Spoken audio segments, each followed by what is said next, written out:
I love Australia. It's one of my favourite places. You know, sometimes it just feels amazing to be alive in a wild place like this. In this series, I'll be exploring 6 of Australia's unique landscapes. Join me as I travel through spectacular tracts of wilderness. From the red sands of the desert to the tropical waters of the Great Barrier Reef. From the wetland floodplains It's big, dangerous. to the dark heart of the rainforest. Makes you feel very small and insignificant when you're standing next to a buttressed route like this. On the trail of the weird and wonderful animals found here and nowhere else. That's a great creature, wasn't that beautiful? For a naturalist, this is one of the most inspirational places to visit on our entire planet. As I set out on an epic adventure into wild Australia.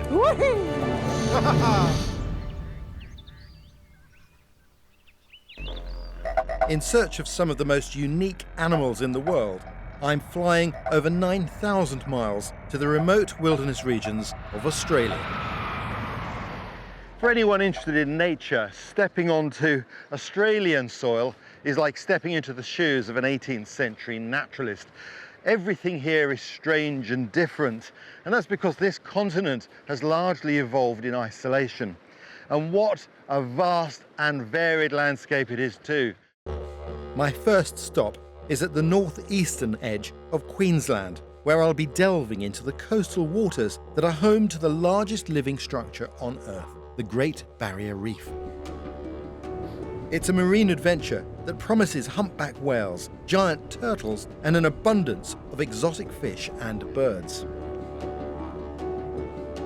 I'm starting on the mainland in Hervey Bay. It may look like a grey day in Cromer, but the climate here is warm all year round, never dropping below 22 degrees Celsius. I'm really looking forward to today. We're heading out into Hervey Bay. That's the harbour entrance here. Up north of me stretches the Great Barrier Reef. And over to my east, that's Fraser Island. That's the largest sand island on the planet. Fascinating place. And that actually provides protection to the bay from the southern part of the Pacific Ocean. And as a consequence, this sheltered area is an extremely good place to look for wildlife. So it should be an exciting day. This is one of the best places in the world to find humpback whales.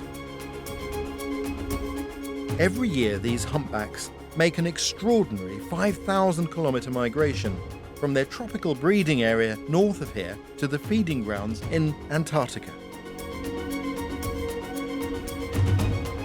It's the longest migration made by any animal. On this arduous journey, the whales make just one stop, and that's here in Hervey Bay.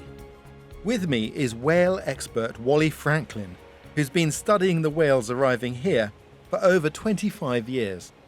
With whales, it became an interest, turned into a passion, and became an obsession. Well, I'm really glad that it has, because these animals need champions because they can't speak for themselves. Absolutely.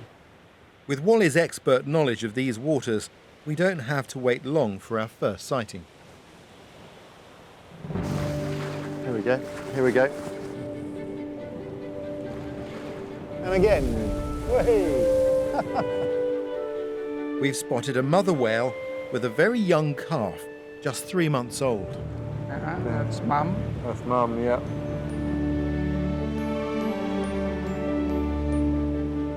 What a lovely sight. Humpbacks get their name from the raised hump of the dorsal fin, and because they arch their backs when they dive.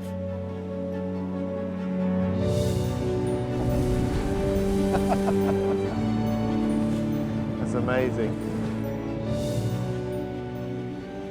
So tell me what's special about Hervey Bay. Well, Hervey Bay is an absolutely unique location for humpback whales. Mature females discovered this area and realised it was a perfect location to bring their slightly older calves, right? But when they start travelling is when they begin coming in here. This sheltered bay makes the perfect location for swimming lessons. What a privileged view we've got. Humpbacks are the show-offs of the whale kingdom. Oh, she's really playful. Look at that. The clowns who love messing around at the surface of the water. This young female calf is enjoying practicing important skills like breaching, tail lobbing and pectoral slapping, which she'll need on her long journey to Antarctica. A very typical calf play, this. That's amazing.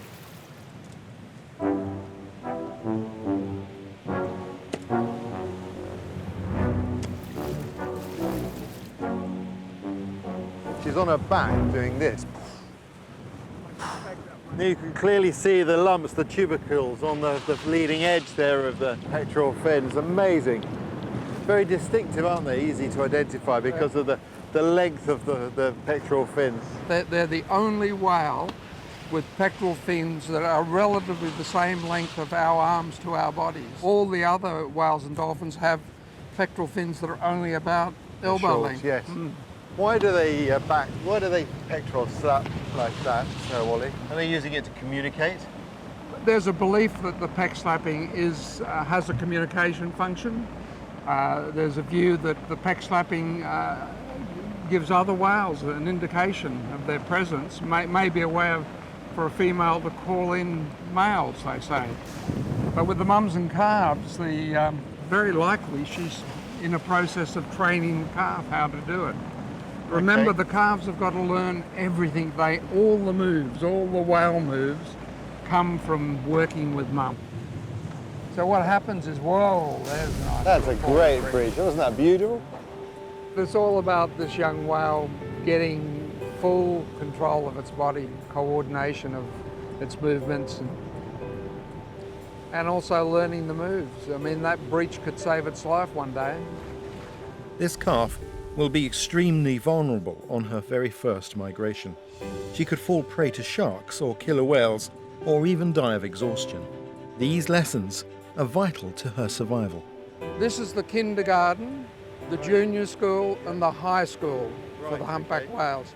Now when they leave here, they have to make their first trip to Antarctica and get safely back, and that's university. So by the end of their first year, these young whales have done all the study they need to do to live safely for the rest of their lives as a humpback whale. That's a really nice way of putting it.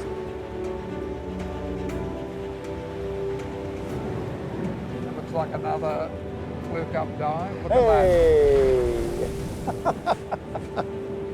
That's great.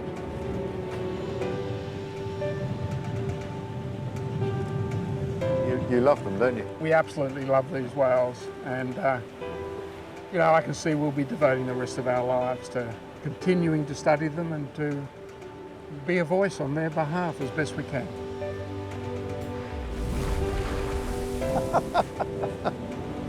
That's great.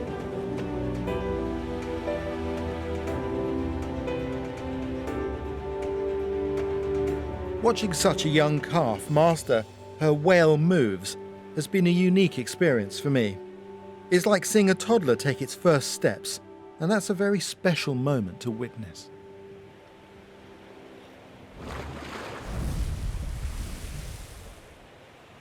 Welcome aboard, Ray. Thank you. It's been an inspiring day, but my journey has only just begun as I head out to the Great Barrier Reef itself.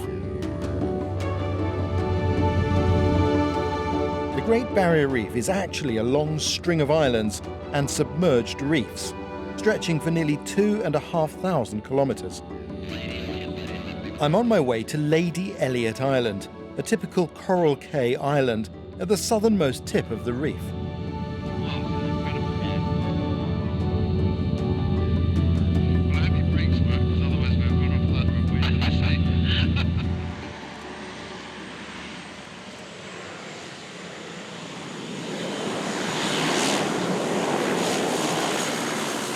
Lady Elliot first appeared above sea level 3,500 years ago. Like all Coral Cay Islands, it's made out of dead coral, shingle, and sand that's built up very slowly on the reef below. And I can't wait to get underwater to see the marine life that thrives here. The dive team have brought me out to one of the main dive sites, close to the shore.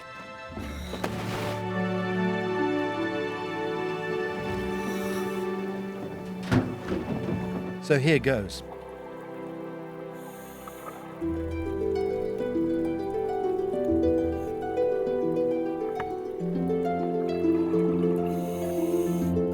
Great Barrier Reef is one of the most complex and diverse ecosystems on the planet. It's like an underwater city that never sleeps, with over 12,000 species of marine life coming and going. Like this green turtle. These giant creatures can weigh as much as 380 kilograms. That's heavier than a Harley-Davidson motorbike. Yet they're so graceful in the water and can swim up to 20 miles per hour. They have a large shell called a carapace and a beak-like mouth with which they crush their food, although they mainly eat seagrass and algae.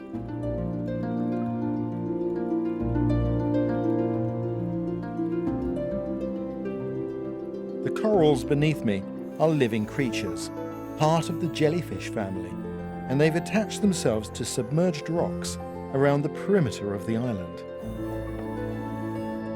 There are more than 350 known species of corals on the Great Barrier Reef. These are beautiful staghorn corals. You can tell them by their tree-like branches. And these are big-eyed trevally fish. There must be over 1,500 in this slow-moving school. But there's one fish that I really want to see, the manta ray, one of the largest and most beautiful of all, and Lady Elliot is one of the best places in the world to see them. And there it is.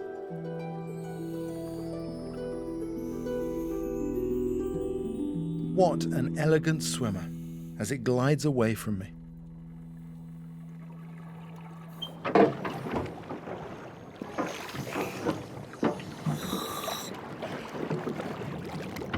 Amazing.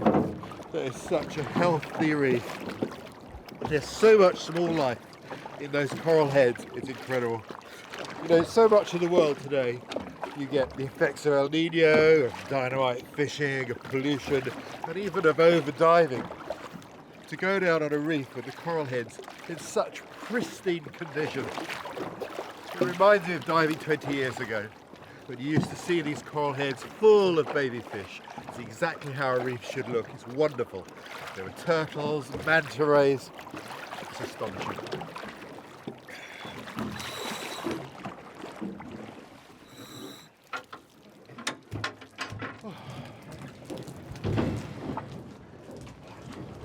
Brilliant. Oh, it's an amazing way to see the marine world. Oh, that was incredible. But that brief glimpse of a manta ray has made me eager for a closer look.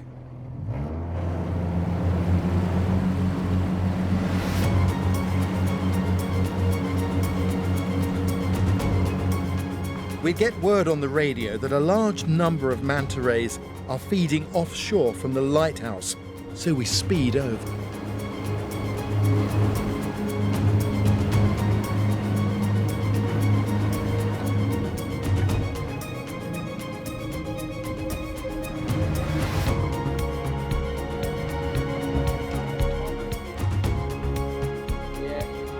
Yeah, there's like 5 over here, right here. Perfect. The great thing about exploring marine wildlife is it's very unpredictable. You never know what you're going to bump into. So far, I've only glimpsed the manta ray in one of the dives, but now they're feeding near the surface, so there's a great opportunity to snorkel with them. And when you're snorkeling, you're not producing bubbles. That makes you less scary to the mantas and gives us much better opportunities to get close. So fingers crossed, eh? Marine biologist Maggie McNeil is going to be snorkeling with me. They're just in front of you there. Jason.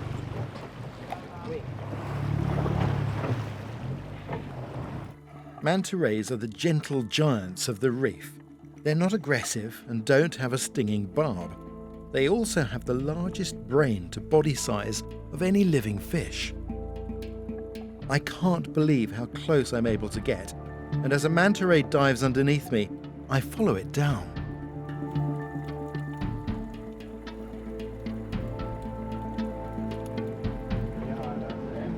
I have to go back to the surface to breathe, but this manta ray seems curious and comes back to have a look at me. Manta rays are known to be inquisitive and often interact with divers. These huge fish have a wingspan from tip to tip of up to 7 meters, but they're feeding on the ocean's smallest creatures, microscopic zooplankton. I'm in the middle of a feeding frenzy as large numbers of manta rays have gathered here to feast.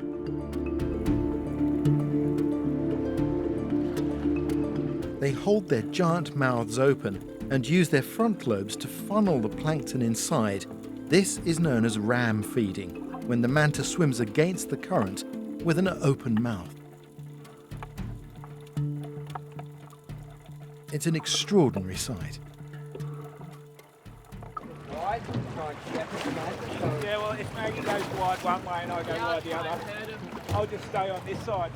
Oh, Maggie, that was amazing. What an incredible snorkel that was. It's absolutely amazing, wasn't it? It is quite unique to see them in big groups like that, but if there's lots of food around, you will see that happening. It was amazing because at one point I went down, followed one, and as I came up, I was surrounded by manta rays. Yeah. I mean, it's incredible. Everywhere you experience. look, they're all around you. There's a real sense of an intelligence, that there's a brain functioning. How large is their brain? Their brain is comparable to a marine mammal in its size, so incredibly intelligent animals, and you will see them interact with snorkelers and divers. We've had ones which have come in which have had a hook or a bit of line attached to them, and they'll hang around a diver and they'll actually let the diver remove all of that line and that hook from their body, and then they seem to hang around as if to show thanks for That's that whole amazing. situation. Yeah. I mean, it really is one of those moments when you feel like you're meeting another sentient being of the sea. Yeah, you can really connect with them. You can see them looking at you, and they're really, really intelligent. Amazing. They're beautiful creatures. But it's not just the marine life that depends on the reef. This island really belongs to the birds. They're everywhere. The noise is deafening. Isolated islands like Lady Elliot make the perfect nesting ground for seabirds. Over 200 species of birds are found on the Great Barrier Reef, and many of them nest here, like this chick of the rare red-tailed tropic bird. And these bridal terns and sooty oyster catchers. Birds play a major role in the development of a coral cay island like this one. In fact, you could say that their droppings or guano is the most valuable commodity on the island. You can see here that the island is comprised of dead coral, and that is a very unpromising ground for plants to take hold in. It takes real specialists to take a toehold here. Plants like this is the octopus bush. It gets its name from that strange shaped flower stalk there. Now, octopus bushes can cope not only with the difficult soil conditions, but also with the salt atmosphere here. And that also provides a habitat for birds. And the guano from those birds, combined with the leaf mold from these bushes, is the beginnings of a soil that other plants will exploit later on.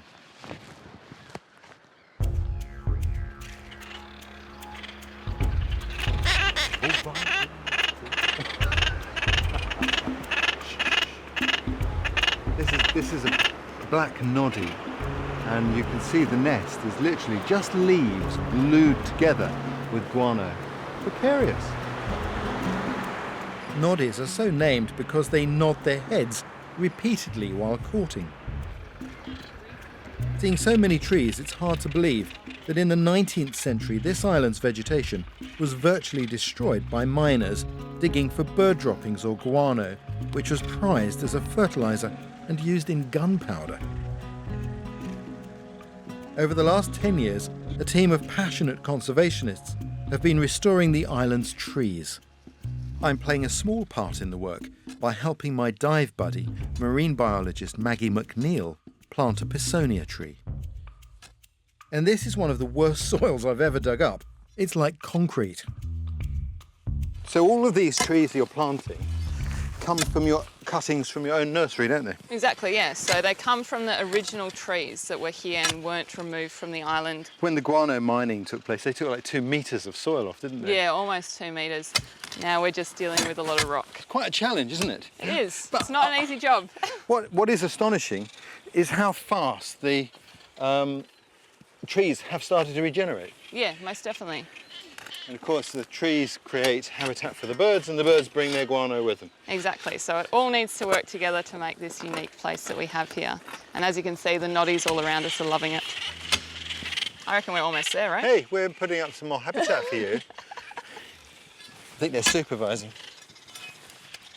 So this is a Pisonia. Yeah. And tell me about the tree. Why is it important on the island? All of those white-capped noddies really rely on these trees to nest in, but also the leaf litter is their favoured nesting material.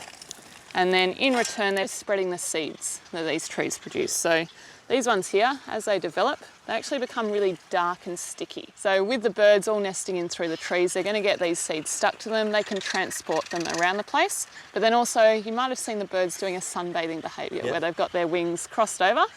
Because they're so sticky, their wings do get stuck together. And what happens is that bird can't fly, it can't feed. And that's like a little blood and bone packet for that tree to then grow. So because the sticky seeds glue the bird's wings together, it dies. Then its corpse provides all the nutrients the Pisonia needs to grow. Nature does have a dark side sometimes. It does, doesn't it? It's one of those natural processes that does need to happen.